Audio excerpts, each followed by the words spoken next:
Hello दोस्तों, let's crack it में आप लोगों का स्वागत है। और दिसंबर 2021 के current affair agriculture and allied activities के आप लोगों के सामने मोस्टली जितने भी करंट अफेयर्स हैं वो लगभग यूपीएससी के काम के होते हैं। कुछ को आप यहाँ पर इग्नोर कर सकते हैं फॉर द यूपीएससी, ठीक है। तो बाकी के जितने एग्जाम हैं उन सब के लिए भी करंट अफेयर्स इस वीडियो के अंदर यहाँ पर कवर किए गए हैं। तो ये वीडियो आपके काम की यहाँ पर हो जाती है। अगर कोई भी एग्जाम है जिसमें एग्रीकल्चर एंड एलाइड एक्टिविटीज़ से रिलेटेड करंट अफेयर्स पूछे जाते हैं तो आप इस वीडियो को यहाँ पर देख सकते हैं। इसकी क्लीन पीडीएफ और एनोटेड पीडीएफ दोनों तरीके की पीडीएफ आपको टेलीग्राम चैनल पर उपलब्ध कराई जाती हैं। उसका लिंक नीचे डिस्क्रिप्शन में दिया गया है। ओके, तो ये चीज़ आप यहाँ पर देख सकते हैं। और चलिए शुरू करते हैं और देखते हैं कि कौन कौन सी न्यूज़ आपके काम की यहाँ पर हो जाती है। उससे पहले लाइक कीजिएगा, शेयर और सब्सक्राइब भी आपको यहाँ पर करना है। आप वीडियो देखने के बाद भी ये काम कर सकते हैं। देखिए, यूपीएससी के लिए सीधी सीधी आपकी खबर यहाँ पर निकलती है। पीसीएस एग्जाम हो, कोई भी एग्जाम हो, डायरेक्ट क्वेश्चन यहाँ से निकलता है। दिया गया है, लिखा हुआ है भू परीक्षक के बारे में। भू परीक्षक एक डिवाइस है।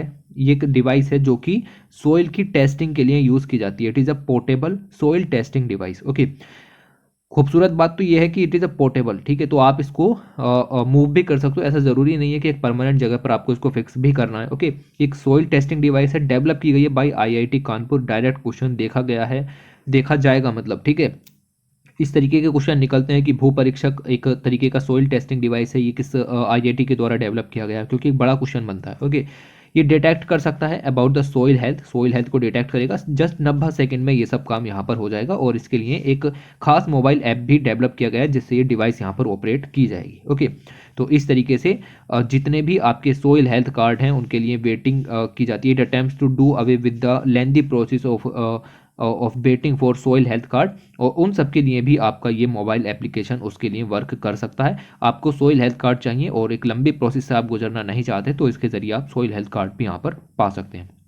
ओके, तो इस तरीके से रैपिड सोइल टेस्टिंग डिवाइस ये असिस्ट करेगी इंडिविजुअल फार्मर्स के लिए। तो ये बहुत ही ज़्यादा बेनिफिट यहाँ पर हो जाएगी कि वो अपनी सोइल हेल्थ को, उसके पैरामीटर्स को यहाँ पर माप सके। लाइक 6 सोइल पैरामीटर्स होते हैं basically: nitrogen, phosphorus, potassium, organic carbon, clay content and cation exchange capacity. Okay, इन सभी को डिटेक्ट किया जा सकता है और पता लगाया जा सकता है कि कितना फर्टिलाइजर किस समय ज़रूरी हो जाता है। ओके, तो ये भू परीक्षक नाम का जो आपका ये आपको याद रखना है, ये एक डिवाइस और किसने डेवलप किया? आईआईटी कानपुर ने।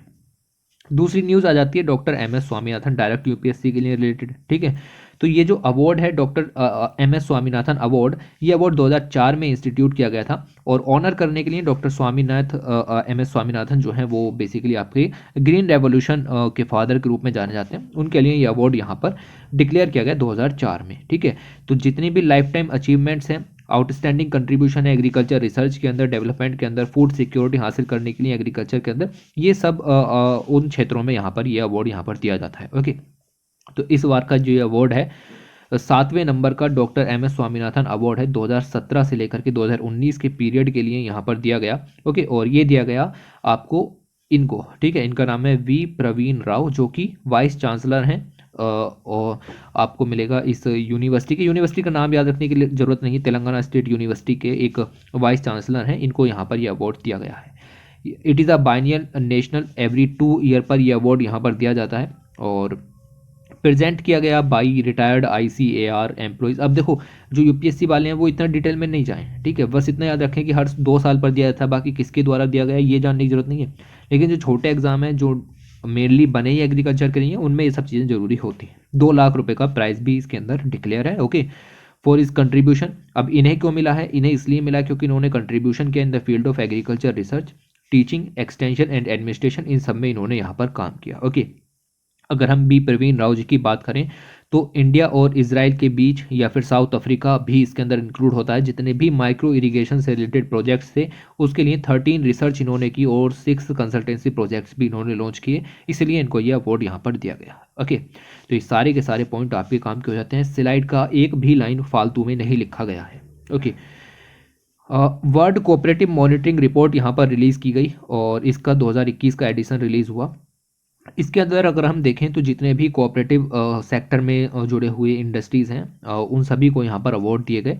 और टॉप जो यहाँ पर आपको देखने के लिए मिलेगा कि आपको याद नहीं रखना क्योंकि वो आपकी कंट्री की नहीं है, लेकिन आपको याद रखना है कि इफ़को के बारे में एक पॉइंट यहाँ पर निकल करके आता है।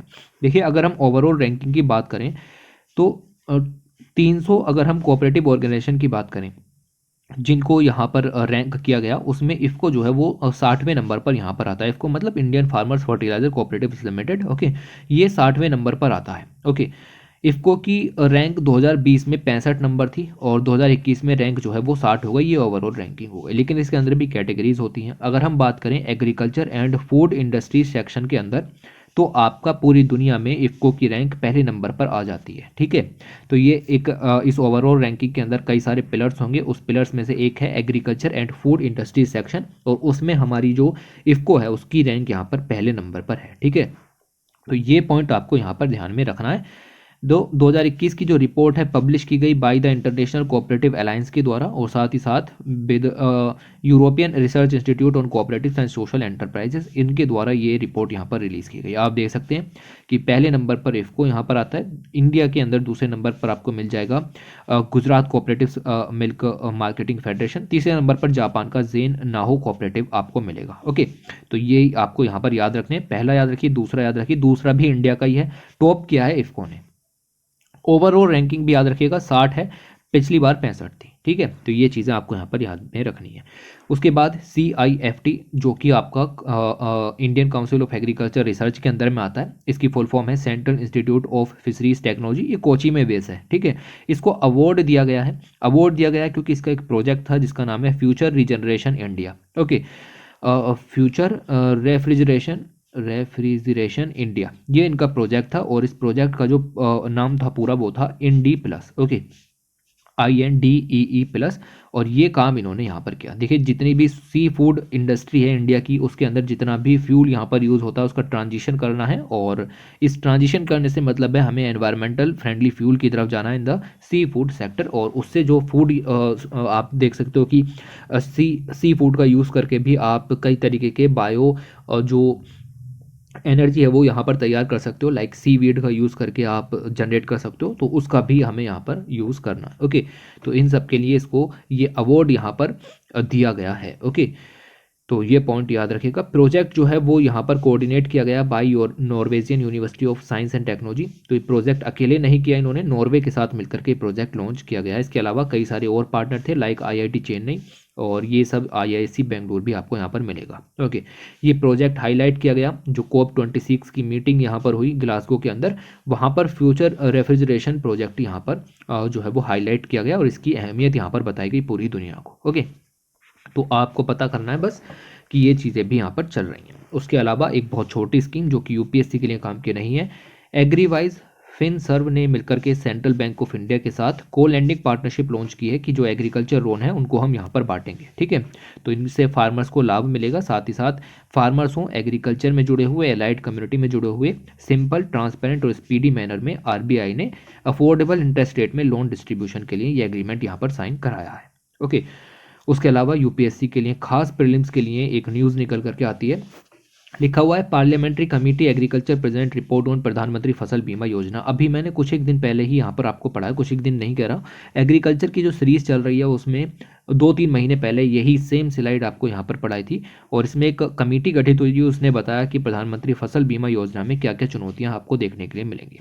ये सारे कुछ इश्यूज थे जो कि यहाँ पर हाईलाइट किए गए कि स्टेट्स आपके फसल बीमा योजना से निकल रहे हैं। आप उस वीडियो को दोबारा से देखिएगा, आपको बहुत मजा आएगा। ठीक है, तो ये सारे जो इश्यूज़ हैं वो कमेटी के द्वारा हाईलाइट किए गए, साथ ही साथ कमेटी ने बताया कि क्या किया जा सकता है, मुख्य रिकमेंडेशंस दी, वो भी मैंने आपको यहाँ पर पढ़ाई थी, और वो मैंने आपको हिंदी में भी पढ़ाई थी, और वो मैंने आपको इंग्लिश में भी पढ़ाई थी। ठीक है, तो इस तरीके से हमने ये पढ़ा था कि किस तरीके से पार्लियामेंट कमेटी ने ये बताया कि फसल बीमा योजना में क्या क्या चुनौतियाँ हैं और क्या क्या किया जा सकता है। ओके, उसके साथ साथ अगर हम देखें, इसमें एक न्यूज़ निकल करके आई, इसलिए मैंने आपको ये बताया। न्यूज़ थी कि क्रॉप इंश्योरेंस क्लेम्स, अब इसके अंदर आपको पता है कि इंश्योरेंस की बात की गई है फसल बीमा योजना के अंदर। ओके, और ये जो इंश्योरेंस के क्लेम है लगभग 3300 करोड़ रुपए के, ये पेंडिंग पड़े हुए हैं, पेमेंट फेल हो रहा है और डिले देखने के लिए मिल रहा है, स्टेट सब्सिडी यहाँ पर नहीं दे रहे हैं।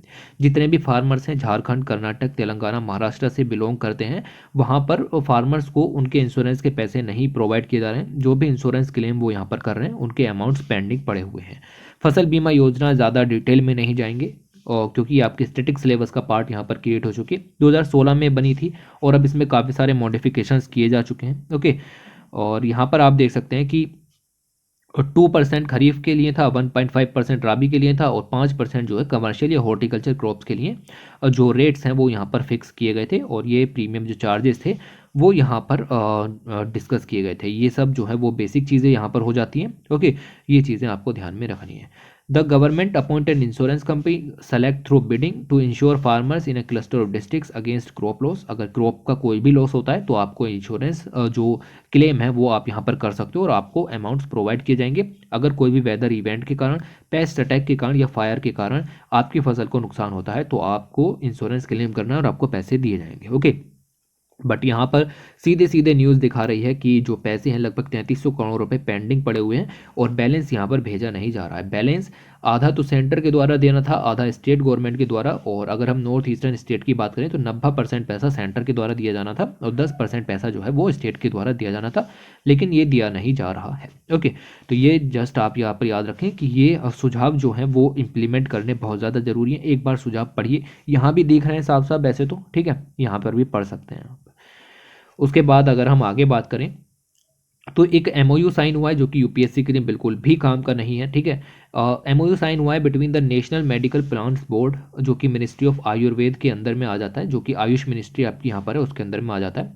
और ये एमओयू साइन हुआ है with council of scientific industrial research के अंदर जो इंस्टीट्यूट है जिसका नाम है central institute of medical and aromatic plants. तो इन दोनों के बीच में यहाँ पर ये एमओयू साइन हुआ है। तो इन शॉर्ट कह सकते हैं कि एनएमपीबी और सीआईएमएपी लखनऊ के बीच में ये एमओयू साइन हुआ है कि जो प्रोडक्शन है मेडिसिनल प्लांट्स का उसको यहाँ पर बूस्ट करेंगे। ओके, जस्ट इतना पॉइंट यहाँ पर है। डायरेक्ट क्वेश्चन है कि इनके बीच में एमओयू साइन हुआ है, किस चीज़ को लेकर के हुआ है, तो quality plant materials medicinal plant के लिए यहाँ पर हमें यूज़ करना है।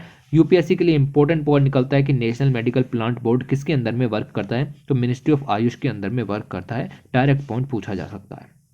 उसके अलावा बात करते हैं सभी एग्जाम्स के लिए इंपॉर्टेंट है, even for UPSC also. World soil day यहाँ पर ऑब्जर्व किया गया और 5 दिसंबर को यह हर साल यहाँ पर मनाया जाता है। यूनाइटेड नेशंस के द्वारा ऑब्जर्व है, पूरी दुनिया में मनाया जाता है, याद रखिएगा। और 5 दिसंबर को जो हेल्थी सोइल्स हैं उनका इंपॉर्टेंस बताने के लिए, साथ ही साथ जो सोइल रिसोर्सेज हैं उनका सस्टेनेबल मैनेजमेंट हो उसको भी एडवोकेट करने के लिए ये आपका जो दिवस है वो यहाँ पर मनाया जाता है। ये दिवस बनाया जाता है किस लिए, क्योंकि एक बर्थ एनिवर्सरी आती है किसकी, एचएम किंग भूमिबोल की, और जो कि किंग थे थाईलैंड के, इनकी बर्थ एनिवर्सरी आती है और जिसके लिए सोइल डे यहाँ पर तैयार किया जाता है। अगर हम वर्ल्ड सोइल डे और 2021 की थीम या कैंपेन देखें तो साफ साफ लिखा हुआ है होल्ड सोल्ट सैलिनाइजेशन। होल्ड सॉइल सैलिनाइजेशन मतलब सॉइल का जो सैलिनाइजेशन है उसको आपको रोकना है, साथ ही साथ जो सॉइल की प्रोडक्टिविटी है उसको आपको बूस्ट करना है। और इस तरीके से जो आपका सॉइल है उसको प्रोटेक्शन की बात की गई है। अवेयरनेस बढ़ानी है लोगों में कि किस तरीके से सॉइल मैनेजमेंट किया जा सकता है, उसके अंदर जो चैलेंजेस हैं उनको एड्रेस किया जा सकता है, ह्यूमन का क्या इफेक्ट पड़ता है, सॉइल सैलिनाइजेशन से किस तरीके से लड़ा जाए, सॉइल अवेयरनेस को इंक्रीज कैसे किया जाए, इन सब चीज़ों के ऊपर यहाँ पर डिस्कस किया गया। इनके ऊपर अवेयरनेस प्रोग्राम्स लॉन्च किए गए। अगर हम बात करते हैं कि वर्ल्ड सोइल डे यहाँ पर पहली बार कब मनाया गया था, तो पहली बार आप देख सकते हैं कि 2013 में यूनाइटेड नेशन जनरल असेंबली के द्वारा ये बात कही गई। 20 दिसंबर 2013 को कही गई कि 5 दिसंबर को हर साल वर्ल्ड सोइल डे यहाँ पर मनाया जाएगा। एंड द ईयर 2015 था जब आपको उसको international year of soils declare किया गया था। पहला वर्ल्ड सोइल डे आप देख सकते हैं कि 5 दिसंबर 2014 को मनाया गया, क्योंकि 2013 में इसको डिक्लेयर किया गया कि हम मनाएंगे और तब तक 5 तारीख निकल चुकी थी, तो अगले साल की 5 दिसंबर को ये काम यहाँ पर किया गया। ओके, आपसे पूछा जा सकता है कि इंटरनेशनल ईयर ऑफ सोइल्स कब डिक्लेयर किया गया, 2015 में। तो सोइल सैलिनाइजेशन क्या होता है, उसके क्या कॉजेज हैं, इफेक्ट है, मैनेजमेंट है, यहाँ पर वीडियो लगी हुई है एग्रीकल्चर के लिए, बहुत ही खूबसूरत वीडियो है, आप इसको जरूर से देखिएगा।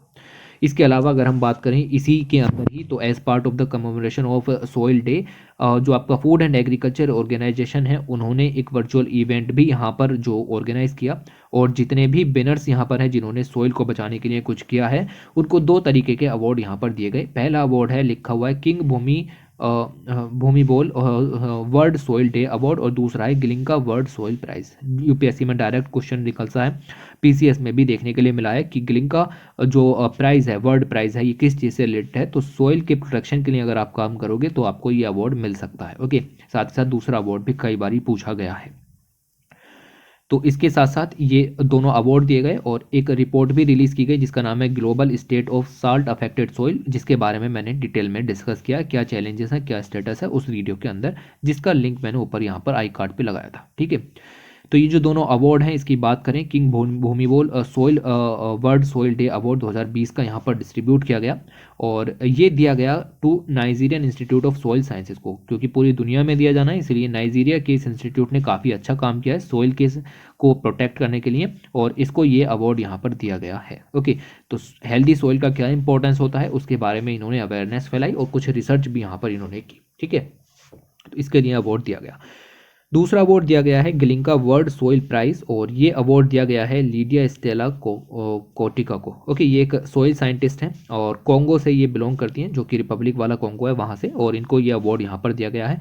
इन्होंने रिसर्च की सोइल हेल्थ के क्षेत्र में, साथ ही साथ डिग्रेडेशन और फूड इनसिक्योरिटी से कैसे लड़ा जा सकता है, सोइल पर क्या इम्पैक्ट पड़ता है क्लाइमेट चेंज का, उससे कैसे हम सहायता मतलब मिटिगेट कर सकते हैं, क्लाइमेट चेंज के इम्पैक्ट को कैसे कम कर सकते हैं, उन सब के ऊपर इन्होंने यहाँ पर जो है वो डिस्कशन किए, रिसर्च की और उसके लिए इनको ये अवार्ड दिया गया है। तो ये था वर्ल्ड सोइल डे, इसके बारे में आपको इतना पता होना चाहिए था। आपके प्राइम मिनिस्टर जो आपकी नरेंद्र मोदी जी हैं वो यहाँ पर कई सारे प्रोजेक्ट उत्तर प्रदेश के अंदर इनोग्रेट किए और इसमें से एक प्रोजेक्ट यहाँ पर था फर्टिलाइज़र प्लांट का। बाकी एम्स भी बनाया, वो हमें नहीं पढ़ना, ICMR सेंटर भी यहाँ पर आपका कोई बनाया। ओके, उसको भी हमें यहाँ पर नहीं देखना, हमें यहाँ पर देखना है बेसिकली जो फर्टिलाइज़र प्लांट है उसकी यहाँ पर बात करते हैं। ओके, तो ये जो आपका फर्टिलाइज़र प्लांट है ये गोरखपुर के अंदर बनेगा और आज से 5 साल पहले यानी 2016 में इसकी नींव डाली गई थी और उसके बाद ये बन करके यहाँ पर तैयार हुआ। इससे क्या होगा, जितने भी फार्मर्स हैं उनकी इनकम यहाँ पर एनहेंस की जा सकती है और जो यूरिया फर्टिलाइज़र है वो इस प्लांट के अंदर तैयार होगा, जिससे कि पूर्वांचल के जो फार्मर्स हैं उनकी नीड पूरी की जा सके, उनको जो जितना भी फर्टिलाइज़र चाहिए वो प्रोवाइड किया जा सके। ओके, तो ये प्लांट यहाँ पर आपका तैयार किया है गोरखपुर के अंदर। ये प्लांट जो है वो तैयार किया गया है बाई हिंदुस्तान उर्वरक एंड रसायन लिमिटेड के द्वारा, जो कि एक जॉइंट वेंचर कंपनी है नेशनल थर्मल पावर कॉरपोरेशन की, कोल इंडिया लिमिटेड की, इंडियन ऑयल कॉरपोरेशन की, फर्टिलाइजर कॉरपोरेशन ऑफ इंडिया की, हिंदुस्तान फर्टिलाइजर कॉरपोरेशन लिमिटेड की। ओके, तो ये आपके इन कंपनीज़ की एक जॉइंट प्रोजेक्ट यहाँ पर है और इसके द्वारा ये सब काम यहाँ पर किया गया। इसके अलावा कई सारे जो इंटरनेशनल मैन्युफैक्चरर्स हैं, कंपनीज़ हैं, वो भी यहाँ पर मिली हुई हैं, लाइक जापान, USA वगैरह की काफ़ी सारी कंपनीज़ साथ में मिलकर के इस फर्टिलाइज़र प्लांट को यहाँ पर लॉन्च किया गया है। ओके, याद रखिएगा। उसके साथ साथ अगर हम बात करें आपके जो पुष्कर सिंह धामी हैं, उन्होंने यहाँ पर लॉन्च किया है एक स्कीम उत्तराखंड के अंदर, बहुत खूबसूरत स्कीम जिसका नाम है milk price incentive scheme. Okay, direct question UPSC में भी पूछा जा सकता है बट चांसेस कम है, आपकी PCS में तो पूछा ही जा सकता है, उत्तराखंड PCS के अंदर। ठीक है, तो मिल्क प्राइस इंसेंटिव स्कीम या फिर किसी छोटे एग्जाम के अंदर डायरेक्ट पूछेगा कि मिल्क प्राइस इंसेंटिव स्कीम अभी शुरू की गई, किस सरकार ने शुरू की, तो उत्तराखंड सरकार ने शुरू की। ओके, तो चीफ मिनिस्टर हैं आपके उत्तराखंड के पुष्कर सिंह धामी, उन्होंने लॉन्च किया मिल्क प्राइस इंसेंटिव स्कीम और ये देहरादून में स्कीम यहाँ पर लॉन्च की गई है। इसका मतलब ये है कि जो उत्तराखंड के अंदर 53,000 लोग हैं जो कि आपकी इस मिल्क सेक्टर में, डेयरी सेक्टर में इन्वॉल्व हैं, उनको डायरेक्ट बेनिफिट यहाँ पर प्रोवाइड कराने की बात हुई है। इस स्कीम के अंदर डायरेक्ट बैंक ट्रांसफ़र यहाँ पर किया जाएगा, यानी कि DBT के ज़रिए आपके जो बैंक अकाउंट्स हैं उनमें जितने भी बेनिफिशरीज हैं उनके खातों में यहाँ पर जो है वो पैसे भेजे जाएंगे, सीधा सीधा मतलब ये है। Okay, the state government is targeting कि वो यहाँ पर आप देखो तो 444 करोड़ रुपए खर्च करने की बात है और कंट्री जो आपका उत्तराखंड है, उत्तराखंड के अंदर लगभग 500 से ज़्यादा मिल्क सेल्स सेंटर भी यहाँ पर ओपन करने की बात यहाँ पर की जा रही है इस पैसे के जरिए। ठीक है, तो ये स्कीम है, 2 लक्ष्य हैं, DBT और यहाँ पर आपका जो मिल्क सेल सेंटर है वो तैयार किए जाएंगे। दोनों के दोनों लक्ष्य आप कम से कम याद रखें, इमेज देख सकते हैं, साफ साफ लिखा हुआ है। उसके अलावा सेंट्रल गवर्नमेंट ने कहा है कि हम जो आपका मिथिला मखाना है, ठीक है, उसका जो GI टैग है उसको बरकरार रखेंगे, उसको GI टैग यहाँ पर कायम रहेगा उसका। और साथ ही साथ आप देखें तो द जियोग्राफिकल इंडिकेशन रजिस्ट्री जो कि Ministry of commerce and industry के अंदर में वर्क करती है, इन्होंने एक्सेप्ट किया है प्रपोजल कि जो आपका बिहार मखाना है, ठीक है, उसका हम नाम जो है वो मिथिला मखाना यहाँ पर रखेंगे। ठीक है, तो ये बिहार का, एक तो पहली बात यही पता होनी चाहिए कि ये जो प्रोडक्ट है ये कहाँ का है, तो मिथिला मखाना जो है वो बिहार का है और इसका नाम कन्वर्ट करके मिथिला मखाना करने की बात हुई है और इसका जीआई टैग भी यहाँ पर रिटेन रखेंगे। ठीक है, तो पहले से जीआई टैग मिला हुआ था, अब इसको रिटेन रखने की बात की जा रही है, याद रखना इन सब चीज़ों को। उसके अलावा बात करें आपका, तो नाबार्ड ने यहाँ पर प्रोजेक्ट किया है कि असम के अंदर जो क्रेडिट पोटेंशियल है वो 12% इंक्रीज हो चुका है। इसका क्या मतलब है, क्या चीज़ें अभी यहाँ पर देखने की बात करते हैं। ठीक है, यूपीएससी के लिए ये खबर बिल्कुल भी काम की नहीं है। अगर हम नाबार्ड की बात करें तो इन्होंने यहाँ पर प्रोजेक्ट किया है कि जो आपका फाइनेंशियल ईयर है 2022-23 उसमें असम का जो क्रेडिट पोटेंशियल है वो लगभग 12% इंक्रीज हुआ है। द अमाउंट जो भी यहाँ पर इंक्रीज हुआ है उसको खर्च किया जाएगा। जो आपका एनुअल क्रेडिट प्लान है, देखिए नाबार्ड अपना एक एनुअल क्रेडिट प्लान यहाँ पर लॉन्च करता है जिसके अंदर प्रायोरिटी सेक्टर लैंडिंग की बात की जाती है और अलग अलग जो सेक्टर हैं उनमें लोन डिस्ट्रीब्यूट यहाँ पर किए जा सकते हैं। प्रायोरिटी सेक्टर लैंडिंग लगभग 40% कंट्रीब्यूट करते हैं टोटल लोन डिस्ट्रीब्यूशन का।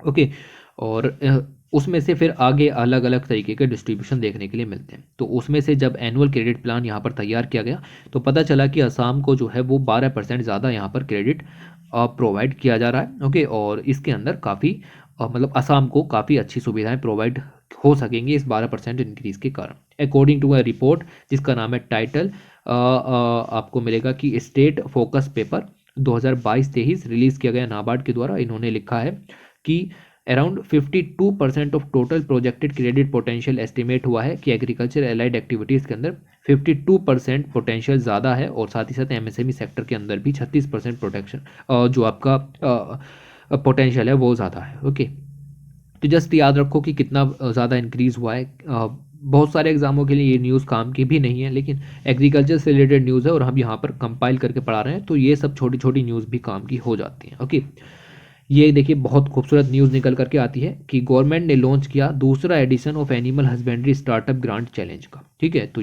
ध्यान से याद रखिएगा कि किसके द्वारा रिलीज़ किया गया, तो ये रिलीज़ किया गया department of animal husbandry and dairying के द्वारा। और किसके साथ लॉन्च किया गया, तो ये स्टार्टअप इंडिया के साथ मिलकर के लॉन्च किया गया। लॉन्च किसके द्वारा किया गया, ये सेकंड नंबर का लॉन्च किसके द्वारा किया गया, तैयार किया है इन दोनों ने मिलकर के, लॉन्च किया गया बाय यूनियन मिनिस्टर पुरुषोत्तम रूपाला जो कि Ministry of fisheries animal husbandry हैं। ड्यूरिंग एन इवेंट सेलिब्रेट किया जाता था नेशनल मिल्क डे और यहाँ पर ये चीज़ जो है वो लॉन्च की गई। ओके, अगर हम बात करें animal husbandry startup grant challenge के बारे में तो साफ साफ है जितने भी स्टार्टअप हैं जो नई टेक्नोलॉजीज़ लेकर के आएंगे इन एनिमल हस्बेंड्री उनको यहाँ पर प्रोत्साहन करने के लिए ये जो चैलेंज है वो लॉन्च किया है। तो नए नए इनोवेटिव और commercially viable solutions animal husbandry के लिए जो भी यहाँ पर लाए जाएंगे या जितने भी इश्यूज़ हैं जो एनिमल्स हस्बेंड्री डेयरिंग सेक्टर के द्वारा फेस किए जा रहे हैं उन सब से अगर प्रॉब्लम उन सभी प्रॉब्लम से लड़ने के लिए कोई सॉल्यूशन अवेलेबल होता है तो उनको यहाँ पर ये जो कह सकते हैं कि प्राइज़ एक तरीके से दिया जाएगा और इस चैलेंज में पार्टिसिपेट करके वो अपना जो स्टार्टअप वगैरह उसको बूस्ट कर सकते हैं और उनके स्टार्टअप को पूरी सहायता प्रोवाइड की जाएगी। ओके, चैलेंज के लिए आप एप्लीकेशन साइन कर सकते हैं, एप्लीकेशन भर सकते हैं स्टार्टअप इंडिया पोर्टल पर। और ऐसा पहला चैलेंज जो है वो 2019 में लॉन्च किया गया था, प्राइम मिनिस्टर मोदी जी के द्वारा सितंबर 12 को ही लॉन्च किया गया था खुद। ओके, तो ये सब पॉइंट आप यहाँ पर याद रखो क्या है कैसे। एक और अच्छी स्कीम लॉन्च की गई है उत्तर प्रदेश की सरकार के द्वारा जिसका नाम है आत्मनिर्भर कृषक डेवलपमेंट स्कीम। एग्रीकल्चर सेक्टर को बूस्ट करने के लिए ये स्कीम यहाँ पर लॉन्च की गई है। स्कीम का पूरा नाम ध्यान रखें, आत्मनिर्भर कृषक इंटीग्रेटेड डेवलपमेंट स्कीम है और ये स्कीम जो है वो 10 साल के लिए लॉन्च की गई है 2021-22 से 2031-32 तक के लिए स्कीम है। एग्रीकल्चर सेक्टर को बूस्ट करेंगे अलग अलग तरीके के काम करके, अभी बताएंगे कैसे। ओके, एक्सपेक्टेड आउटले भी यहाँ पर दिया गया है कि लगभग 1220 करोड़ रुपए का प्रोजेक्ट है, 10 साल के लिए प्रोजेक्ट है, एक भी पॉइंट मत भूलना।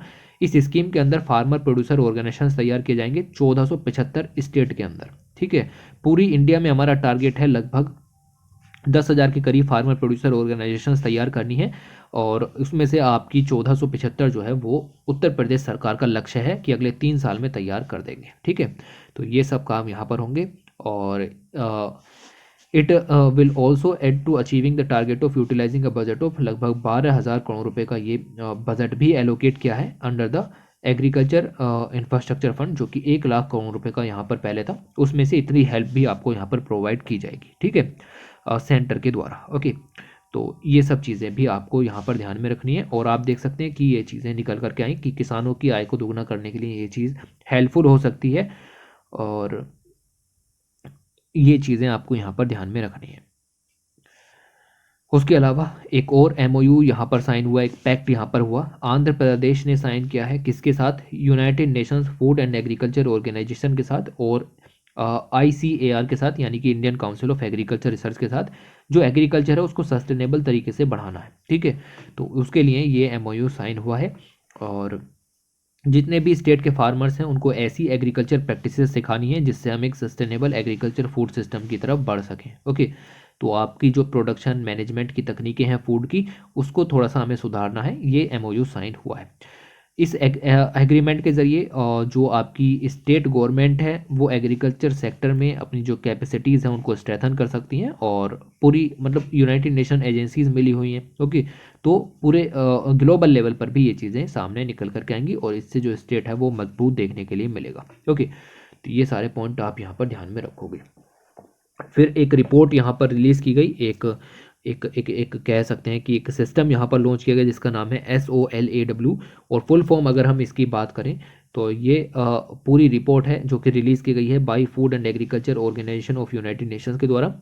नाम है स्टेट ऑफ वर्ल्ड्स लैंड, गौर फरमाइए, state of world's land water resources for food and agriculture, और आगे लिखा हुआ है systems and breaking point synthesis report, that is SOLAW report 2021 launch की गई। ओके, जो ये हाईलाइट करती है कि the worsening state of earth soil, पूरी पृथ्वी की जो सोइल है वो कितनी ज़्यादा ख़राब हो चुकी है, साथ ही साथ जो लैंड है वो कितनी ज़्यादा ख़राब है, और वाटर के रिसोर्सेज कितने ज़्यादा ख़राब हैं, और इनके द्वारा क्या क्या चैलेंजेस पोज किए जा सकते हैं। साथ ही साथ जो ग्लोबल पॉपुलेशन यहाँ पर इंक्रीज़ है उसको खिलाने की जिम्मेदारी भी सरकारों पर है, वो कैसे, उसमें कितने सारे चैलेंजेस यहाँ पर आएंगे। और साथ ही साथ आप देखो कि जो पॉपुलेशन है वो 2050 तक 10 बिलियन पहुंचने की कगार पर है। तो ये सब चीज़ें किस तरीके से सॉर्ट आउट की जाएं, इन सब के ऊपर कुछ सिचुएशन इन्होंने यहाँ पर लॉन्च की। तो सेंट्रल थीम इस रिपोर्ट की थी systems at breaking point. Okay, ये इसकी रिपोर्ट थी, और ये रिपोर्ट जो है वो एक कोलैबोरेटिव एफर्ट है लैंड डिपार्टमेंट का और वाटर डिपार्टमेंट का, जो कि FOA के अंदर 2 डिवीज़न है with several other divisions of FAO। Okay, तो ये रिपोर्ट आप यहाँ पर देख सकते हैं, और इस रिपोर्ट के कुछ इंपॉर्टेंट पॉइंट्स निकल करके आते हैं। ओके, इन्होंने कुछ चीज़ें बताई कि भाई किस तरीके से लैंड और रिसोर्सेज हैं, वाटर रिसोर्सेज हैं, वो डिप्लीट हो रहे हैं, और ग्रोइंग नीड जो है वो यहाँ पर धीरे धीरे बढ़ रही है, लेकिन हम डिमांड बढ़ रही है, सप्लाई हम यहाँ पर नहीं कर सकते हैं। ये चीज़ इन्होंने यहाँ पर डिस्कस की। ये पॉइंट्स इंग्लिश में लिखे हुए हैं और ये पॉइंट्स हिंदी में लिखे हुए हैं, तो एक भी पॉइंट रटने की ज़रूरत नहीं है, बट UPSC वाले बंदे क्या कर सकते हैं ना कि इसको यहाँ पर ज़रूर से पढ़ लें। ठीक है, पढ़ने का मतलब यह है कि आपको कुछ आइडिया यहाँ पर प्रोवाइड हो कि क्या चीज़ें हैं। लाइक सिंथेसिस रिपोर्ट 2021 में कहा गया है कि जितने भी घास के मैदान हैं या फिर झाड़ियों से ढके क्षेत्र हैं उसमें जानवरों को चराने के स्रोत आप देखो पिछले 20 वर्षों में, मतलब जो आपके जानवर यहाँ पर चरने जाते हैं वो घट गए हैं। ठीक है, वो घट गए हैं, और ये चीज़ें यहाँ पर इन्होंने डिस्कस की हैं। ऑलराइट, तो ये चीज़ें थोड़ी सी आप ध्यान में रखो कि ये जो फोडर के सोर्सेज हैं वो यहाँ पर कम हो गए हैं। साथ ही साथ इंक्रीज इन पॉपुलेशन, मुझे लगता है ना ये डाटा यहाँ पर गलत लिखा हुआ है, ये लिखा हुआ है 23196 मिलियन, तो ये गलत लिखा हुआ है। ठीक है, तो ये डाटा यहाँ पर गलत है। वैसे डाटा की तरफ ध्यान नहीं देना, आपको सिर्फ इतना ध्यान देना है कि जितने भी सोर्सेज हैं फोडर से रिलेटेड, एनिमल्स के फोडर से रिलेटेड, वो सारे के सारे डिक्लाइन देखने के लिए मिला है। बस इतना पॉइंट आपको याद रखना है कि ये सिचुएशन चल रही है। Okay, with the increase in population agriculture land available per capita for crops, वो भी देखने के लिए मिलेगी कि एग्रीकल्चर लैंड भी डिग्रेड हो रही है, वो डिक्लाइन हो रही है, यानी कि खेती करने के लिए ज़मीनें यहाँ पर नहीं बच रही हैं। ओके, अगर हम बात करें कि overall change in the per capita distribution of fresh water के जो भी रिसोर्सेज जो कि पीने के यूज़ में आते हैं, resources consistence with an increase in population. Okay, between 2000 और 2018 के बीच में अगर हम देखें तो global per capita renewable water resources में भी डिक्लाइन देखने के लिए मिला, यानी कि फ्रेश वाटर के रिसोर्सेज भी डिक्लाइन यहाँ पर हो रहे हैं। ठीक है, तो और साथ ही साथ बात करें कि ये चेंजेस जो हैं वो ग्रेटर हैं इन द कंट्रीज़ लाइक सब सहारन Africa, central Asia, western Asia और नॉर्दर्न अफ्रीका। तो अफ्रीका का जो रीजन है और सेंट्रल एशिया का रीजन है वो काफ़ी भारी मात्रा में यहाँ से अफेक्ट हुआ है। ठीक है, तो हिंदी वाले बच्चे इसको पढ़ लें, एक भी पॉइंट को ऐसे याद ना रखें, बट ये समझें कि हर चीज़ जो है वो घट रही है जबकि डिमांड यहाँ पर बढ़ रही है, तो कैसे काम होगा, ठीक है। तो ये पॉइंट आप यहाँ पर ध्यान में रखें। उसके बाद बात करते हैं एक स्टेटमेंट ऑफ इंटेंट यहाँ पर साइन किया गया है किसके द्वारा, तो नीति आयोग ने साइन किया है, इसलिए यूपीएससी के छात्रों के लिए भी ये खबर इंपॉर्टेंट हो जाती है।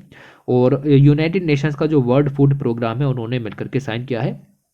इसमें हम क्या करेंगे, जो मिलेट्स हैं उन सभी को सपोर्ट करेंगे कि इंडिया की जो पॉपुलेशन है उनके बीच में इन चीज़ों को लागू किया जा सके। देखिए आप समझने की कोशिश करेंगे, तो नीति आयोग है और वर्ल्ड फूड प्रोग्राम है, उनके बीच में एक स्टेटमेंट ऑफ इंटेंट यहाँ पर साइन हुआ है, जिससे जो मिलेट्स हैं उनको मेन स्ट्रीम करना है और सपोर्ट करना है इंडिया को कि वो लीड करे globally in the knowledge exchange using the opportunity of 2030 as a national year of millet.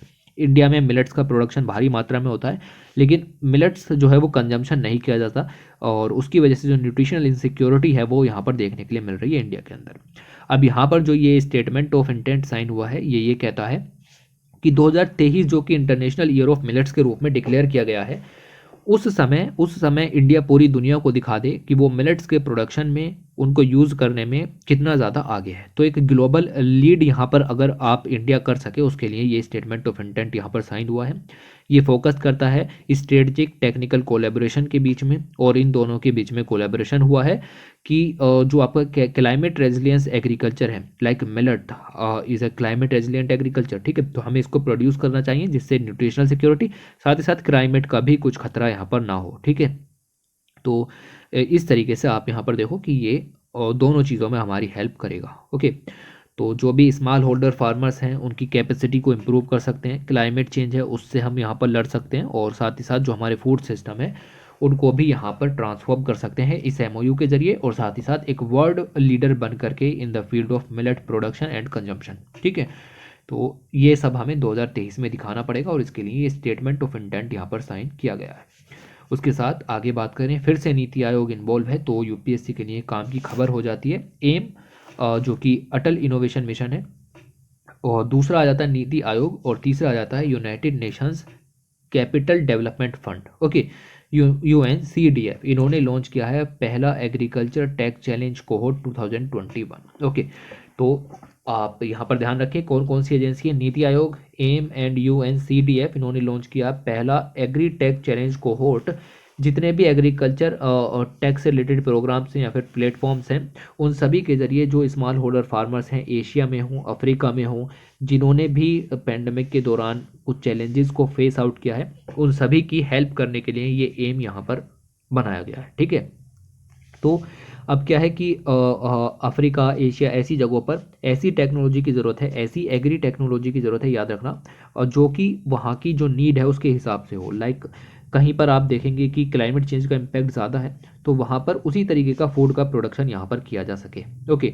तो ये जो कोहोर्ट यहाँ पर है ये रिप्रेजेंट करेगा एक डाइवर्स रेंज ऑफ सॉल्यूशंस आपको प्रोवाइड किए जाएंगे अलग अलग तरीके के लिए। लाइक स्मॉल होल्डर्स फार्मर्स हैं उनके लिए सॉइल एनालिसिस का प्रोविज़न है, फार्म मैनेजमेंट किस तरीके से किया जाए, डेयरी इको सिस्टम को किस तरीके से बढ़ाया जाए, कार्बन क्रेडिट्स किस तरीके से यूज़ किए जाएँ, सोलार बेस्ड कोल्ड स्टोरेज किस तरीके से मैन्युफैक्चर किए जाएँ, ओके। डिजिटल मार्केट प्लेस का यूज़ कैसे हो, फिनटेक, लाइव स्टॉक इंश्योरेंस, इसके अलावा और बहुत सारी चीज़ें, यानी कि नई टेक्नोलॉजीज़ एग्रीकल्चर क्षेत्र के अंदर उन सभी को बढ़ावा देने के लिए ये सब काम यहाँ पर किए गए हैं इन द फील्ड, आप देखो एशिया और अफ्रीका के अंदर बेसिकली, ओके। तो ये काम यहाँ पर होगा। फिर आपके जो पीएम मोदी जी हैं वो यहाँ पर आपके देखने के लिए मिले यूपी के अंदर वाराणसी में, और यहाँ पर इन्होंने और चीज़ें लॉन्च की, जिसमें से कि एक इम्पॉर्टेंट चीज़ हो जाती है जिसका नाम है बनास डेयरी संकुल, ओके। तो ये यहाँ पर इन्होंने लॉन्च किया, और फाउंडेशन स्टोन यहाँ पर रखा बनास डेयरी संकुल का यूपी के अंदर, और यूपी के अंदर वाराणसी में ही ये चीज़ यहाँ पर ऑर्गेनाइज की गई। अभी यूपी में पूछा जा सकता है कि वाराणसी के अंदर कहाँ, तो यहाँ पर उसके गांव का नाम भी दिया गया है, particular state industrial development authority food park बना हुआ है खरखियाओं में, ओके। तो ये कुछ इस तरीके का नाम यहाँ पर है, वाराणसी के अंदर इसको लॉन्च किया गया है, ओके। द डेयरी अगर आप देखें तो लगभग 20 एकड़ में है, नॉट इम्पोर्टेंट, कितना पैसा लगा नॉट इम्पोर्टेंट, लेकिन इसकी जो प्रोसेसिंग कैपेसिटी है वो है लगभग 5 lakh litres of milk per day, okay. तो ये सब काम यहाँ पर कर सकता है। इससे क्या रूरल इकोनॉमी को फ़ायदा होगा, साथ ही साथ जो फार्मर्स हैं उनको भी एक नई तरीके की अपॉर्चुनिटीज़ जो है वो अवेलेबल हो सकती हैं, ठीक है। इसके साथ साथ पीएम मोदी ने यहाँ पर डिजिटली ट्रांसफ़र किए 35 करोड़ बोनस बैंक अकाउंट में भेजे। बहुत सारे जो डेयरी मिल्क प्रोड्यूसर हैं उनके खातों में यहाँ पर जो है वो पैसे भी भेजे गए जो कि बनास डेयरी से रिलेटेड थे। ठीक है, ये चीज़। इसके अलावा इलेक्ट्रिसिटी जनरेशन प्लांट लॉन्च किया गया, और ये भी आपका अगर आप देखें तो मिल्क प्रोड्यूसर्स के लिए ही काम यहाँ पर किया गया। तो फाउंडेशन स्टेन रखा गया biogas based electricity generation plant का for the milk producer cooperative union plant, जो कि वाराणसी के रामनगर में है। ये दूसरे मिल्क प्रोड्यूसर कोऑपरेटिव के लिए इलेक्ट्रिसिटी जनरेशन प्लांट लॉन्च किया गया। इसके अलावा एक पोर्टल लॉन्च किया गया जो कि यूपीएससी के लिए बहुत ही काम का हो जाता है। PM Modi launch the portal and logo, ठीक है, which is dedicated to the conformity assessment scheme of milk products. याद रखना, मिल्क प्रोडक्ट्स के लिए असेसमेंट पोर्टल है। देखिए, मिल्क प्रोडक्ट्स में कई तरीके की मिलावट यहाँ पर देखने के लिए मिलती है, एडल्ट्रेशन देखने के लिए मिलता है।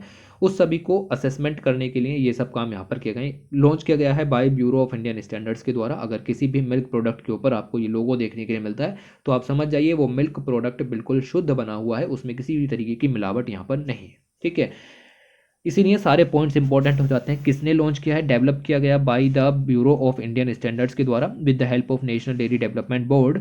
और ये एक यूनिफाइड लोगो है। लोगो आप यहाँ पर देख सकते हैं, याद रखना है, जो कि फीचर करता है इसके अंदर आपको BIS का लोगो भी मिल जाएगा आधा, ओके, और साथ ही साथ आपको NDDB का क्वालिटी मार्क भी देखने के लिए मिलेगा। जितने भी डेयरी सेक्टर हैं उनमें सर्टिफिकेशन प्रोसेस लॉन्च करने के लिए सब काम यहाँ पर किए गए। This is a noble and ये इस तरीके का पहला सर्टिफिकेशन स्कीम है जो कि पेरिसेबल नेचर की कमोडिटीज़ के लॉन्च किया गया है।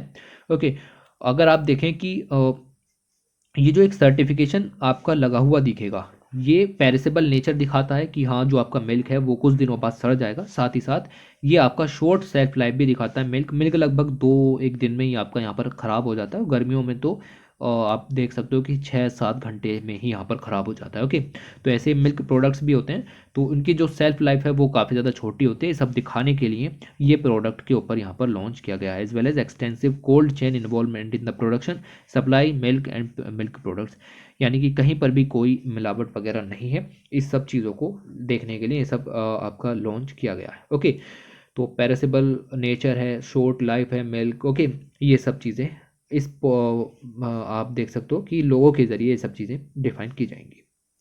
इसके अलावा जो आपका कोपरा होता है, इमेज में अंदर देख सकते हैं आप, ठीक है, ये देख सकते हैं। ओके, इस कोपरा के लिए MSP यहाँ पर डिफाइन किया गया है। तो minimum support price for copra season के लिए 2022 के लिए लॉन्च किया गया है। अब इसमें आप ज़्यादा नहीं पढ़ सकते, ओके, और ये रिकमेंडेशन दी जाती हैं bye commission for agriculture cost and price. UPSC पूछ चुका है इस चीज़ को, ओके, और ये जो है वो आपको MSP कोपरा के लिए 2022 सीजन के लिए लॉन्च कर दिया गया है। कितने रुपए हैं ये UPSC नहीं पूछेगा, ये कोई और छोटा एग्जाम यहाँ पर पूछ सकता है, तो इसको आप यहाँ पर ध्यान में रखिएगा। ठीक है, 10,590 रुपये पर कुंटल अब यहाँ पर इसका प्राइस यहाँ पर हो चुका है। उसके अलावा साइंस एंड टेक का यहाँ पर पेज आता है आपका द हिंदू न्यूज़पेपर में, और उसके अंदर भी आप देखो कि काफ़ी सारी न्यूज़ जो है वो एग्रीकल्चर टेक्नोलॉजी से रिलेटेड होती हैं, तो उनको भी इग्नोर ना करें। अगर आप एग्रीकल्चर में कुछ यहाँ पर एग्ज़ाम की तैयारी कर रहे हैं तो वो न्यूज़ भी आपके यहाँ पर काम की हो जाती हैं। लाइक अभी हमने पढ़ा राइस फोर्टिफिकेशन के बारे में आर्टिकल आया था, बहुत खूबसूरत आर्टिकल था, आपको इग्नोर नहीं करना चाहिए था। ठीक है, तो उसको भी आप यहाँ पर पढ़ सकते हैं। ये काफ़ी इम्प्रूव्ड सीरीज़ है और काफ़ी अच्छी सीरीज़ है, ठीक है, इसको यहाँ पर देखिएगा। उसके अलावा अगर हम बात करें तो किसान दिवस और नेशनल फार्मर्स डे सेलिब्रेट किया गया 23 दिसंबर को, ओके, और ये एनुअली ऑब्जर्व किया जाता है, हर साल यहाँ पर ऑब्जर्व किया जाता है 23 दिसंबर को। और हम बर्थ एनिवर्सरी मनाते हैं चौधरी चरण सिंह जी की, जो कि 5वें प्राइम मिनिस्टर थे इंडिया के। 1979 से लेकर के 1980 तक ये इंडिया के प्राइम मिनिस्टर यहाँ पर रहे थे। ओके, बॉर्न हुए थे, इनका जन्म हुआ था 23 दिसंबर 1902 को, और इसी उपलक्ष्य में हम 23 दिसंबर को नेशनल फार्मर्स डे मनाते हैं। इन्होंने फार्मर्स के लिए काफ़ी कुछ किया था और इनको चैंपियंस ऑफ इंडियन पीजेंट के नाम से भी जाना जाता है। ठीक है, लिखा हुआ है साफ साफ कि चैंपियंस ऑफ इंडियन पीजेंट के नाम से किसको जाना जाता है, तो याद रखिएगा कि चौधरी चरण सिंह जी को इस नाम से जाना जाता है। इस डे के द्वारा हम ये सेलिब्रेट करते हैं और साथ ही साथ कंट्रीब्यूशन देते हैं। आपका चौधरी चरण सिंह जी को तो देते ही देते हैं क्योंकि उन्होंने इनके लिए काम किया, साथ ही साथ जितने भी फार्मर्स हैं जो कि जो कंट्री के डेवलपमेंट के लिए हैं और कंट्री को फूड प्रोवाइड कराते हैं और जो आपकी पूरी कंट्री को खिलाते हैं, उनके लिए, उनके सपोर्ट के लिए भी किसान दिवस यहाँ पर सम्मान के रूप में यहाँ पर मनाया जाता है। ओके, तो द किसान दिवस 2021 ये 119वीं बर्थ एनिवर्सरी है चौधरी चरण सिंह जी की। अगर आप 1902 से लेकर के लगाएं तो 119वीं बर्थ एनिवर्सरी यहाँ पर है। ओके, 2001 में गवर्नमेंट ऑफ इंडिया ने डिसाइड किया था कि 23 दिसंबर को हम चौधरी चरण सिंह जी की जयंती के मतलब बर्थ एनिवर्सरी के उपलक्ष्य में नेशनल फार्मर्स डे यहाँ पर मनाएंगे और एग्रीकल्चर सेक्टर में फार्मर्स के अपलिफ्टमेंट के लिए, एग्रीकल्चर सेक्टर के डेवलपमेंट के लिए उनके कंट्रीब्यूशन को यहाँ पर दिखाएंगे। ठीक है, तो पहला जो नेशनल फार्मर्स डे है वो 23 दिसंबर 2001 को सेलिब्रेट किया गया था। इस चीज़ को भी आप यहाँ पर ध्यान में रखो। तो ये था आपका किसान दिवस के बारे में या नेशनल फार्मर्स डे के बारे में। ये सब पॉइंट आपको यहाँ पर ध्यान में रखने हैं। उसके अलावा एक रिपोर्ट रिलीज की गई जिसका नाम है spices statistics at a glance. तो जो मसाले हैं उसमें क्या क्या हुआ, कौन सा मसाला कितना बढ़ा, कितने नहीं बढ़े, ये रिपोर्ट यहाँ पर रिलीज़ की गई। किसने रिलीज़ की? तो आपके एग्रीकल्चर मिनिस्टर हैं जिनका नाम है नरेंद्र सिंह तोमर। उन्होंने इस बुक को यहाँ पर रिलीज़ किया। ठीक है, तो अब इस बुक के अंदर से आपको कोई भी डाटा पढ़ने की ज़रूरत नहीं, किसी भी तरीके का। मसालों से रिलेटेड डाटा पढ़ोगे तो अपना स्टैटिक सिलेबस का कंप्लीट करोगे। ठीक है, तो ये चीज़ आप यहाँ पर ध्यान में रखो। बुक जो है वो आपको बताती है कि जितने भी मसाले हैं उनका प्रोडक्शन एरिया कौन सा है, कितना प्रोडक्शन हो रहा है, प्रोडक्टिविटी कैसी है, एक्सपोर्ट कितना करते हैं, इंपोर्ट कितना करते हैं, कौन से मसाले का प्राइस कितना है और वैल्यू जो आउटपुट के रूप में हमें मिलती है वो कितनी यहाँ पर है। ये बुक जो है वो पब्लिश की गई है by Directorate of Agriculture and Spices Development के द्वारा, जो कि Ministry of Agriculture and Farmer Welfare के अंदर में वर्क करता है। 2 क्वेश्चन निकलते हैं बस यहाँ से। रिपोर्ट का नाम क्या है, किसने लॉन्च किया, बात खत्म। ठीक है, और पब्लिश किसने की है ऐसा भी पूछा जा सकता है, बट वो बहुत ही भयंकर क्वेश्चन यहाँ पर बनेगा। इसके अलावा आगे चलते हैं और आगे यहाँ पर देखने के लिए मिलेगा आपको कि एक बिल यहाँ पर जो है वो रिलीज़ किया गया। विंटर सेशन के अंदर एक बिल यहाँ पर देखने के लिए मिला, farmers right to guarantee minimum support price realization of agri produce bill 2021। ये बिल यहाँ पर आपका जो है वो प्रपोज किया गया है by private member. Private member ऐसा मेंबर होता है पार्लियामेंट के अंदर जो मिनिस्टर नहीं होता। ठीक है, तो ऐसे मेंबर के द्वारा ये बिल यहाँ पर प्रेजेंट किया गया है। इस बिल के अंदर 3 खास तरीके के प्रोविज़न आपको यहाँ पर याद रखने हैं।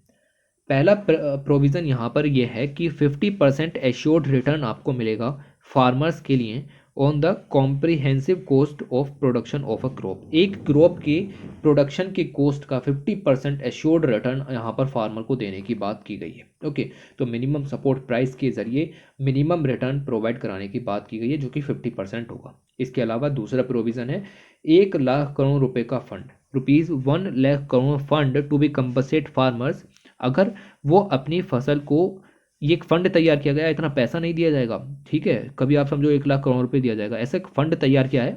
और कोई भी फार्मर अगर वो एमएसपी से नीचे अपनी फसल बेचने के लिए फोर्स किया गया किसी भी कंपनी के द्वारा, प्राइवेट कंपनी हो या फिर कोई भी मल्टीनेशनल कंपनी हो, ठीक है, उसके द्वारा अगर आप एमएसपी से कम पैसे में बेचने के लिए बाध्य किए जाते हैं तो उसको, उन फार्मर्स को कंपनसेट किया जाएगा। इस 1 लाख करोड़ रुपए में से फंड यहाँ पर दिए जाएंगे उसको, जितने का भी उसका नुकसान यहाँ पर बनता है। ठीक है, तीसरा प्रोविज़न है सेपरेट डिपार्टमेंट यहाँ पर तैयार किया जाएगा जो कि एमएसपी से रिलेटेड जो लीगल गारंटी है उसको इम्प्लीमेंट किया जा सके। मतलब एमएसपी को एज अ राइट यहाँ पर डिक्लेयर कर दिया गया है। And imprisonment for traders who fail to comply, और जो भी एमएसपी से रिलेटेड इन सब बातों को नहीं मानेगा उसको यहाँ पर इम्प्रीजनमेंट का भी प्रोग्राम है। लाइक बहुत सारी जगहों पर एग्रीकल्चर मार्केट कंपनीज हैं और वो यहाँ पर दिक्कत कर रही है। फिर मिडल मैन वगैरह होते हैं जो एमएसपी वगैरह रिजीम में फार्मर्स को लॉस करा देते हैं और अपना फ़ायदा यहाँ पर कर लेते हैं, उन सभी को जेल का प्रोविज़न भी यहाँ पर किया जाता है। अभी अगर हम बात करें एमएसपी लगभग 22 एग्रीकल्चर कमोडिटीज़ और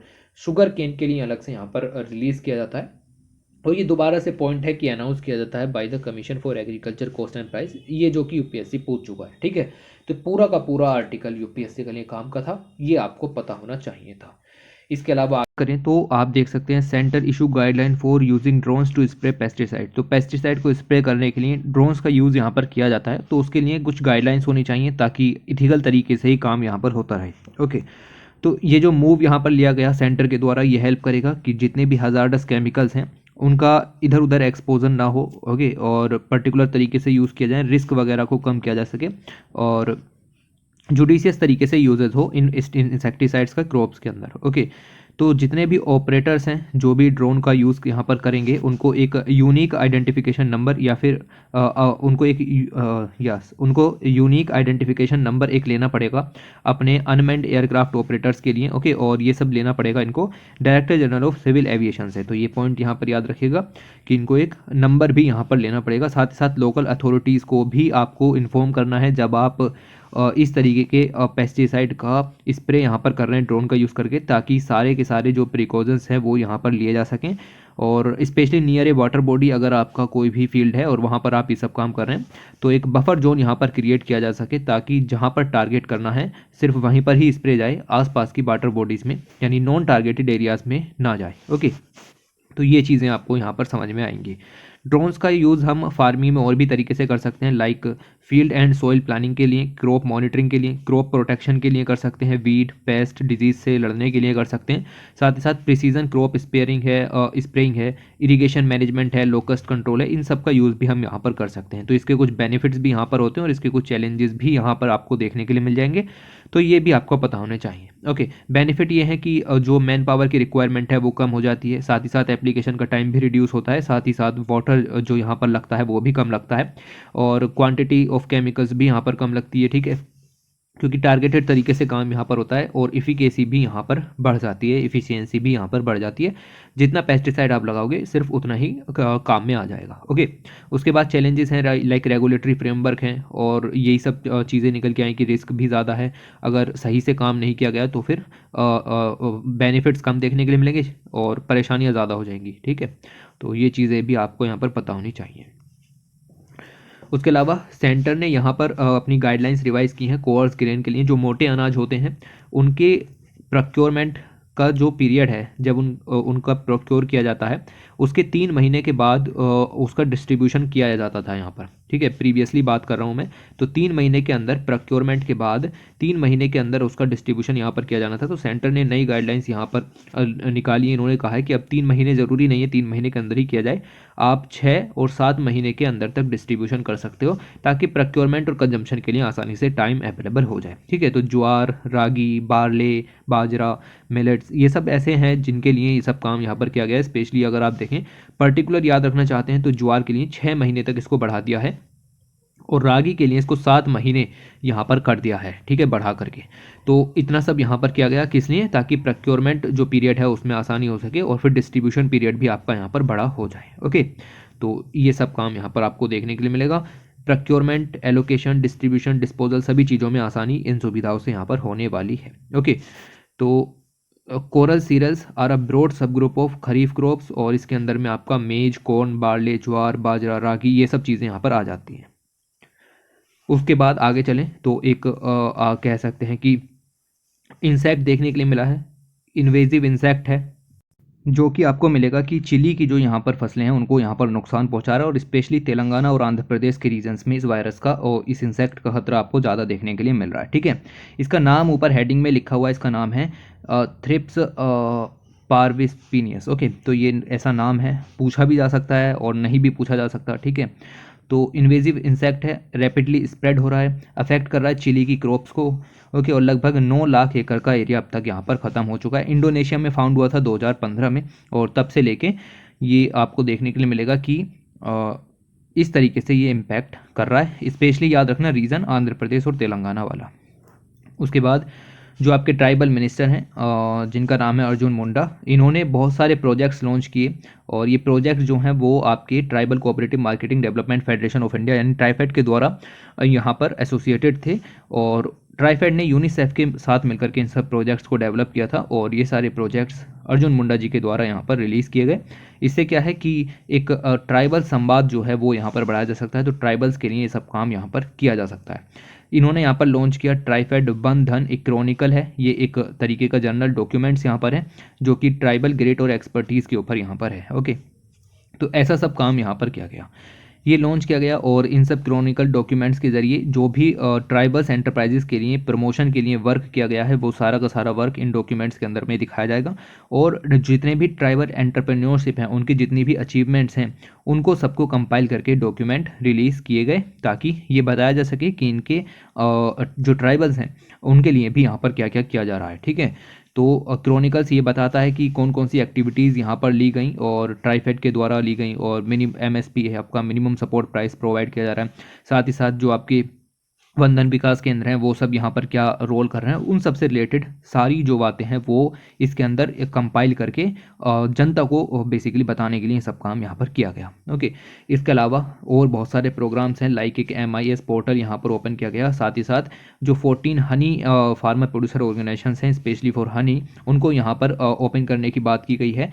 उसके अलावा अगर हम बात करें तो पार्टनरशिप विद यूनिसेफ, और इसके अंदर आपका ट्राइबल संवाद नेटवर्क, उसको बढ़ाने की बात है।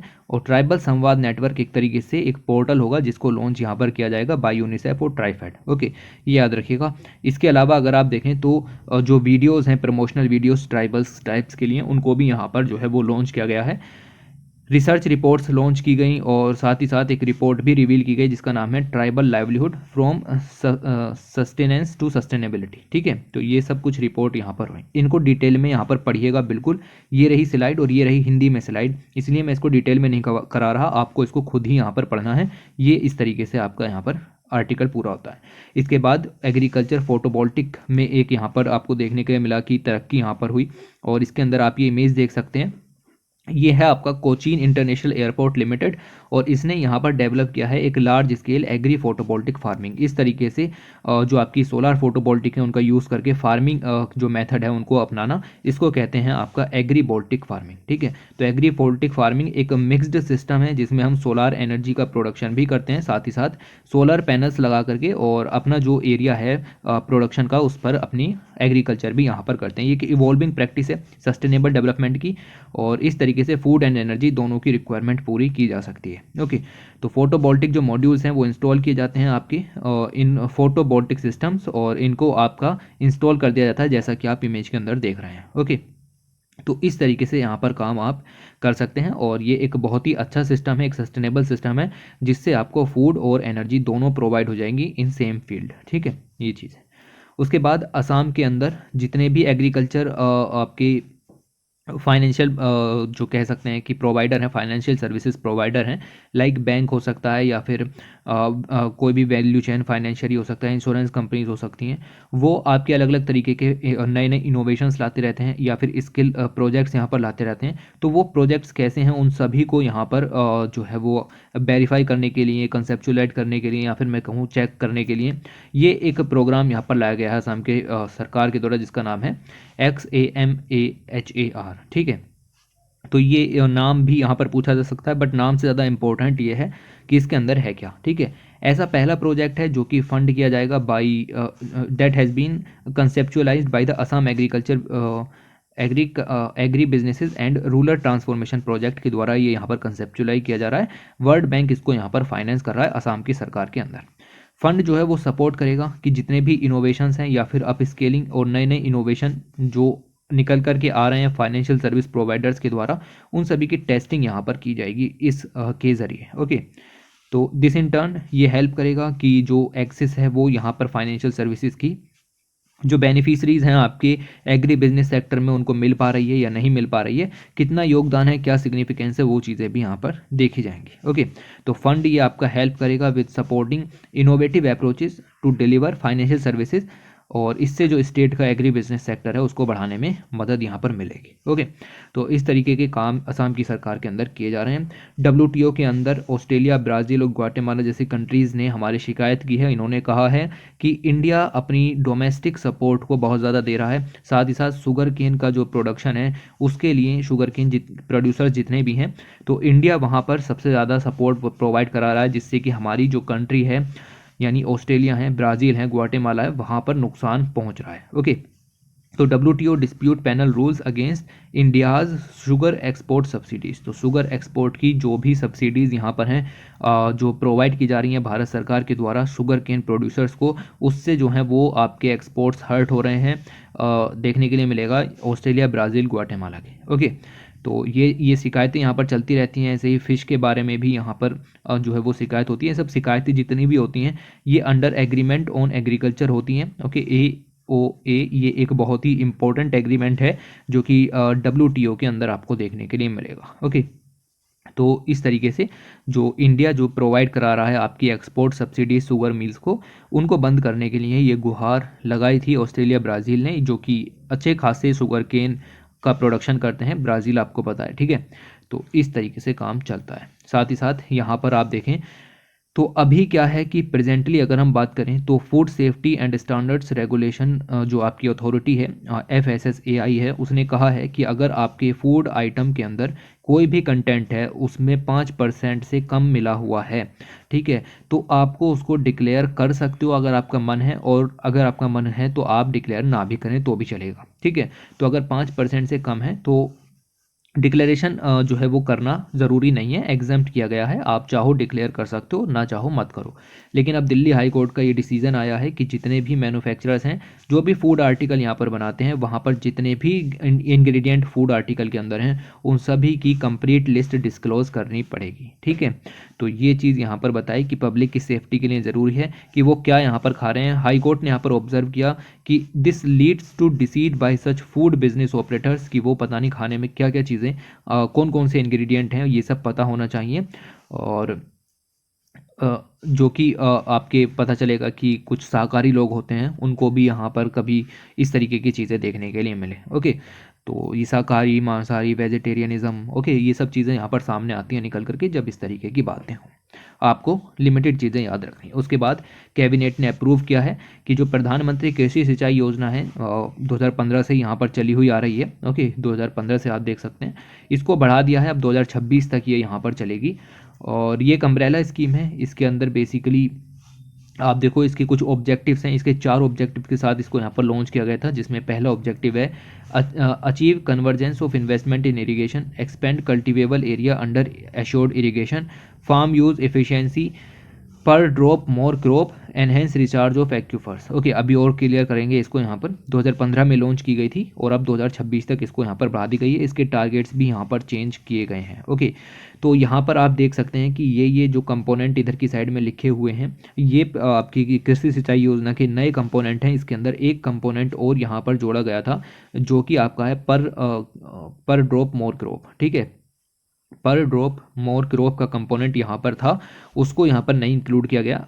यहाँ पर आप देख सकते हैं कि 4 कंपोनेंट थे पहले 2015 में, 2020 तक भी, 2021 तक भी, लेकिन अब जब इसको 2016 तक बढ़ा दिया है तो 3 कंपोनेंट रह गए हैं। पहला एक्सीडेटेड इरिगेशन बेनिफिट प्रोग्राम जो कि मिनिस्ट्री ऑफ वाटर रिसोर्स के अंदर में आ जाएगा, गंगा रिजुविनेशन और बहुत सारी मिनिस्ट्रीज़ के अंदर में है। दूसरा इसका प्रोग्राम है हर खेत को पानी, ये भी सेम मिनिस्ट्रीज़ के द्वारा चलेगा। और तीसरा है वाटरशेड डेवलपमेंट जो कि land resource department rural development ministry के अंदर में आ जाता है। तीनों का एम आपको रटा हुआ होना चाहिए, क्वेश्चन पूछा भी जा चुका है और पूछा भी जा सकता है, ठीक है। तो फाइनेंशियल सपोर्ट इरिगेशन प्रोजेक्ट्स के लिए प्रोवाइड करानी है, साथ ही साथ फिजिकल एक्सेस भी यहाँ पर होनी चाहिए, और हर खेत को इरिगेशन सिस्टम के लिए पानी यहाँ पर अवेलेबल होना चाहिए, यानी एश्योर्ड इरिगेशन की बात यहाँ पर की जा रही है। उसके अलावा अगर हम बात करें वाटरशेड डेवलपमेंट की, यहाँ पर बात की जा रही है, यानी जितने भी रेनफेड एरिया हैं वहाँ पर आप देखेंगे कि सॉइल कंजर्वेशन के लिए, वाटर कंजर्वेशन के लिए डेवलपमेंट होना चाहिए, ग्राउंड वाटर का रीजनरेशन काफ़ी ज़्यादा जरूरी है। ये और ज़्यादा डीप में नीचे यहाँ पर टारगेट दिए गए हैं जो कि 2021 से लेकर के 2026 तक हैं। इन टारगेट्स को मुझे नहीं लगता पढ़ने की ज़रूरत है, बट नहीं, पढ़ने की ज़रूरत है लेकिन याद रखने की ज़रूरत नहीं है, ठीक है। तो ये चीज़ें आप थोड़ी सी देखिए, इसको आप थोड़ा सा पढ़ने की कोशिश कीजिए कि ये चीज़ें क्या लिखी हुई हैं, ठीक है। बहुत ईजी हैं, कोई ज़्यादा भयंकर चीज़ नहीं है। इसके बाद अगर हम आगे बात करें तो लिखा हुआ है कि जिंक के बारे में। जिंक जो है वो एक माइनर मिनरल है और जो आपकी क्रॉप्स होती हैं उनके प्रोडक्शन, उनकी ग्रोथ के लिए काफ़ी ज़्यादा ज़रूरी होता है। इंडिया में जिंक की मात्रा कम मिली है सॉइल के अंदर, तो यहाँ पर कहा जा रहा है इंडिया को ज़्यादा जिंक यूज़ करना चाहिए अपने एग्रीकल्चर सिस्टम के अंदर, ताकि फूड सिक्योरिटी को अचीव किया जा सके, जो कि हमारे पास पहले से ही है, ठीक है, उसको मेंटेन रखा जा सके। तो डेफिशिएंसी हो जाती है कभी कभी जिंक की जो प्लांट के अंदर, ओके, और इससे क्या है कि क्रॉप प्रोडक्शन रिड्यूस हो जाता है, साथ ही साथ न्यूट्रिशनल क्वालिटी पर भी असर पड़ता है। जिंक एक ट्रेस मिनरल है और स्मॉल अमाउंट्स में ज़रूरी होता है, इसलिए एक माइनर मिनरल के रूप में है, और बहुत सारी केमिकल रिएक्शंस में भी इसकी ज़रूरत यहाँ पर पड़ती है। अकॉर्डिंग टू एस्टीमेट अगर हम बात करें तो जितनी भी एग्रीकल्चर सोइल इंडिया के अंदर है उसकी 40% सोइल उसमें जिंक की कमी देखने के लिए मिल रही है, ठीक है जी, ये पॉइंट यहाँ पर याद रखिएगा। और सबसे ज़्यादा जो जिंक की डिफिशियंसी है वो देखने के लिए मिल रही है in western India, specially in Rajasthan, central and south India. Okay, तो यहाँ पर आपको जिंक की कमी देखने के लिए मिल रही है। इसके अलावा इस तरीके के बहुत सारी चीज़ें आपको और भी देखने के लिए मिलेंगी इन डाउन टू अर्थ, और यहाँ पर हम कवर कराते हैं। जैसे दिसंबर 2021 का है, ये अभी हाल ही में एक आधा दिन बाद ये यहाँ पर आने वाला है और आ चुका होगा अब तक तो, ठीक है। तो इसके अंदर काफ़ी सारे आर्टिकल्स अलग अलग फील्ड के कवर कराए जाते हैं, और आप देख सकते हैं कि एग्रीकल्चर भी एक यहाँ पर फील्ड निकल करके आता है, तो इसको भी बिल्कुल इग्नोर ना करें, काफ़ी अच्छी चीज़ें हैं इसके अंदर भी। उसके बाद बीज ग्राम योजना यहाँ पर शुरू की गई, और बीज ग्राम योजना जो है वो आपकी 2014-15 से ही यहाँ पर जो है वो चल रही है। बेसिकली अगर हम बात करें, एक बड़ा मिशन है जिसका नाम है सब mission on seed and planting material. इस मिशन के अंदर में एक प्रोग्राम है जिसका नाम है सीड विलेज प्रोग्राम, और उस सीड विलेज प्रोग्राम के अंदर अब बीज ग्राम योजना यहाँ पर शुरू की है, ठीक है। तो ministry of agriculture farmer welfare ने इसके बारे में लोकसभा में इस सीड विलेज प्रोग्राम के बारे में जागरूक कराया कि ये क्या है। ओके, तो सीड विलेज प्रोग्राम जो है वो 2014-15 में यहाँ पर शुरू किया गया था, और इसके अंदर जो जितने भी फार्मर्स सेव्ड सीड हैं, फार्मर्स अपनी खेती के दौरान जो सीड को सेव करके रखते हैं, उनकी क्वालिटी को अपग्रेड करने की बात यहाँ पर हो रही है। ओके, और ये सब जो पार्ट है वो पार्ट है सब mission on seed and planting material का।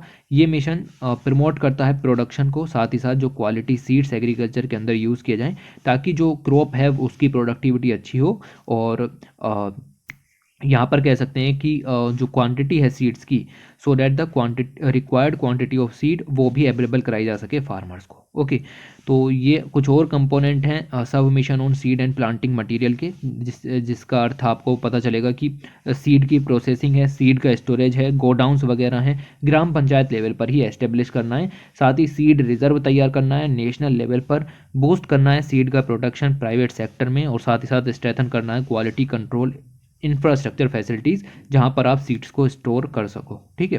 तो ये सब चीज़ें आपको देखने के लिए मिलेंगी। उसके अलावा भारतीय पोषण कृषि कोष लॉन्च किया गया by ministry of women and child development के द्वारा। भारतीय पोषण कृषि कोष ये एक तरीके की रेपोजिटरी है, और इसमें हम जो है डाइवर्स क्रॉप्स की रेपोजिटरी है across agro climatic zones of India. जितने भी एग्रो क्लाइमेटिक जोन्स यहाँ पर आपको मिलेंगे, वहाँ पर बेटर न्यूट्रिशनल आउटकम्स जो हैं वो प्रोवाइड कराने के लिए ये सब काम यहाँ पर किया गया है। ये बेसिकली गवर्नेंस से रिलेटेड आर्टिकल हो जाता है। ओके, बट यहाँ पर भी आप देख सकते हैं कि एग्रीकल्चर रीजन्स की बात की जा रही है। ओके, तो इस प्रोग्राम के अंदर जितने भी एग्रो क्लाइमेटिक रीजन्स हैं उनको डिवाइड किया गया है, और 15 ऐसे रीजन्स यहाँ पर निकल करके आए हैं, और उन सभी के अंदर इस तरीके से बेटर न्यूट्रिशनल आउटकम कैसे प्राप्त किए जा सकते हैं उसके ऊपर फोकस किया जाएगा। इसके अलावा सेंट्रल गवर्नमेंट ने सेटअप किए हैं 2 सब कमेटी यहाँ पर सेटअप की हैं, और जितना भी आप to lower crop insurance premium under Fasal Bima योजना। तो फसल बीमा योजना में मैंने अभी आपको बताया कि पहली ही स्लाइड यहाँ पर थी कि बहुत सारी चुनौतियाँ यहाँ पर मौजूद हैं, और उन चुनौतियों के सुझाव भी वहाँ पर दिए गए थे, ठीक है। और यहाँ पर आपको मिलेगा कि जो फार्मर्स एनरोल नहीं कर रहे हैं उनके लिए ये सब काम यहाँ पर किया जाए कि क्रॉप इंश्योरेंस प्रीमियम जो है उसको लो किया जाए। इसके लिए 2 सब कमिटीज़ बनी हैं। अभी कोई निष्कर्ष आएगा तो अगले महीने वीडियो के अंदर कवर कर दिया जाएगा कि क्या क्या निष्कर्ष यहाँ पर निकल करके आते हैं। ओके, फिलहाल कमेटी बनी है तो इतना इंपॉर्टेंट नहीं है, बट याद रखो कि किस चीज़ के ऊपर यहाँ पर बनी है, तो क्रॉप इंश्योरेंस प्रीमियम को यहाँ पर लोअर करने के ऊपर ये काम होगा। उसके अलावा गवर्नमेंट ऑफ इंडिया ने डिक्लेयर किया है सोया मील। ओके, तो ये जो सोया मील यहाँ पर होता है इसको as a essential commodity declare कर दिया है, और ये इसेंशियल कमोडिटी रहेगी जून 2022 तक, ताकि इसकी स्टॉक लिमिट को जो है वो ध्यान में रखा जा सके। ओके, तो सोया मील है आपका, इसको इसेंशियल कमोडिटीज़ डिक्लेयर कर दिया under the essential commodities act of 1955, और इसके जो डोमेस्टिक प्राइसेस हैं अब कंट्रोल में आ सकते हैं, प्राइसेस जो हैं वो बढ़ने नहीं दिए जाएंगे। तो डिसीजन एम्पावर करेगा यूनियन गवर्नमेंट को और सभी स्टेट यूनियन टेरिटरीज़ को कि वो जो रेगुलेट कर सकते हैं इसका प्रोडक्शन, डिस्ट्रीब्यूशन, और साथ ही साथ sale availability in the market उसको भी रेगुलेट कर सकते हैं, ठीक है। तो ये सब काम इसके अंदर में यहाँ पर किए गए हैं, और ये सब जो किया गया है वो Department of animal husbandry and Dairying की सहायता से यहाँ पर किया गया है, और 30 जून 2022 तक ये चीज़ यहाँ पर लगेगी, ये लिमिट्स यहाँ पर बनी रहेंगी। उसके बाद एक रिपोर्ट आई जिसका नाम है the state of India's livelihood report, in short soil report यहाँ पर आई, जो रिलीज़ की गई बाई एक्सिस डेवलपमेंट सर्विस, जो कि एक नेशनल लाइवलीहुड सपोर्ट ऑर्गेनाइजेशन है। और इन्होंने सिर्फ और सिर्फ फार्मर प्रोड्यूसर कंपनीज़ को ही यहाँ पर एनालाइज किया और उसके बाद कुछ निष्कर्ष यहाँ पर दिए। इन्होंने कहा कि जितने भी फार्मर प्रोड्यूसर ऑर्गेनाइजेशन हैं उनको जितनी भी फंडिंग मिलनी चाहिए थी अलग अलग स्कीम्स के अंदर, अलग अलग स्कीम मतलब जैसे कि इक्विटी ग्रांट स्कीम है या फिर क्रेडिट गारंटी स्कीम है, जो कि फार्मर प्रोड्यूसर ऑर्गेनाइजेशन के लिए चलाई गई थी, उनको सिर्फ 1% से लेकर के 5% तक ही पैसा यहाँ पर मिल पा रहा है। बाकी का पैसा जो है वो फार्मर प्रोड्यूसर ऑर्गेनाइजेशन को अवेलेबल नहीं हो पा रहा है। ठीक है, तो काफ़ी बड़ी दिक्कत है। जितने भी रजिस्टर्ड FPO हैं उनमें से सिर्फ 5% ही हैं जिनको ये पैसा मिल पा रहा है, और पैसे का सिर्फ 1 से लेकर के 5% ही मिल पा रहा है। ठीक है, तो ये सब चीज़ें आपको यहाँ पर पता होनी चाहिए कि जब हम बात कर रहे हैं कि 10,000 फार्मर प्रोड्यूसर ऑर्गेनाइजेशन चाहिए तो ऐसे कैसे यहाँ पर मिलेंगी। ठीक है, तो ये सब चीज़ें हैं। उसके अलावा ज्योग्राफी एंड यू मैगजीन का भी एक ही संस्करण यहाँ पर रिलीज़ किया गया है 2021 के अंदर, और सिर्फ वही यहाँ पर कवर किया गया क्योंकि आया ही एक था। इसके अंदर फूड सिस्टम्स की बात की गई है। वैसे आपने देख ली हो तो बहुत अच्छी बात है, लेकिन अगर आपने नहीं देखी है तो आप यहाँ पर देख सकते हैं। बहुत ही अच्छे तरीके से फूड सिस्टम, बायोफोर्टिफिकेशन और एग्रीकल्चर से रिलेटेड तमाम चीज़ों को एक्सप्लेन किया गया है। चलिए, यहाँ पर तो स्लाइड्स इतनी थी और एग्रीकल्चर के सारे करंट अफेयर्स यहाँ पर पूरे कर लिए गए हैं। Thanks for watching, take care.